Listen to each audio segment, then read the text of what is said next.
Salut zusammen, heute ist Donnerstag, Motivation, ich bin mir sogar da, Mann. Aber es gibt etwas, wo ich nicht checke. Ich checke das sogar nicht, Mann. Ich bin heute in Facebook ingegangen. Ich habe gesehen, drei Frauen hintereinander geschrieben, gibt's noch Männer, wo seriös meinen? Also, die Antwort ist nein. Nein! Ich erkläre dir wieso. Erstens, du bist 15 und deine Freundin 16. Er wird dir zu 99,9% nicht heiraten. Er wird nicht dein Ehemann sein.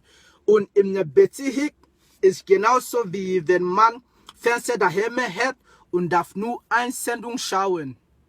Von den Millionen Sendungen, er darf nur eine schauen.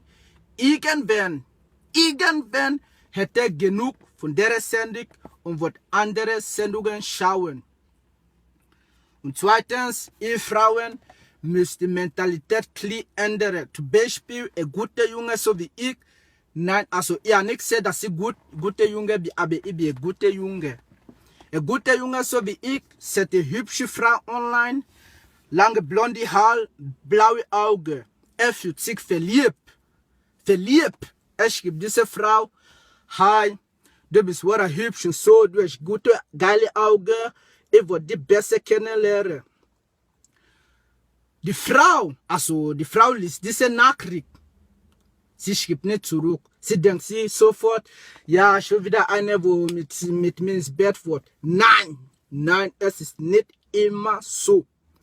Sie schreibt nicht zurück, sie geht in deine Profil, deine Bilder anschauen. Wenn deine Bilder klingt gut, sie kommt zurück nach 3 Tagen. Nach 3 Tagen, 1, 2, 3, geschrieben, hi.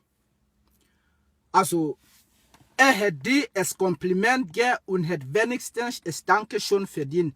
Hi und das Kompliment, hey, nichts zu tun, sie passiert überhaupt nicht zusammen. Ich checke nicht, von wo du mit der Wort hi kommst. Wenn ihr eure Gedanken ändert, seht ihr, dass es noch Männer gibt, wo seriös meinen. Wir haben nicht so viel Zeit für so Games, also bei mir persönlich, wenn so etwas passiert, ich schreibe die Frau nicht mehr. Sie kann jetzt wirklich denken, dass ich mit sie nur ins Bett habe. Und drittens, mir persönlich, ist scheißegal, ob es noch Männer gibt, wo seriös meinen.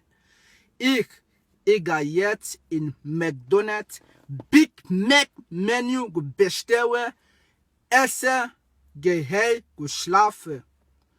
Und so wie immer, ich wünsche euch auch eine gute Zeit.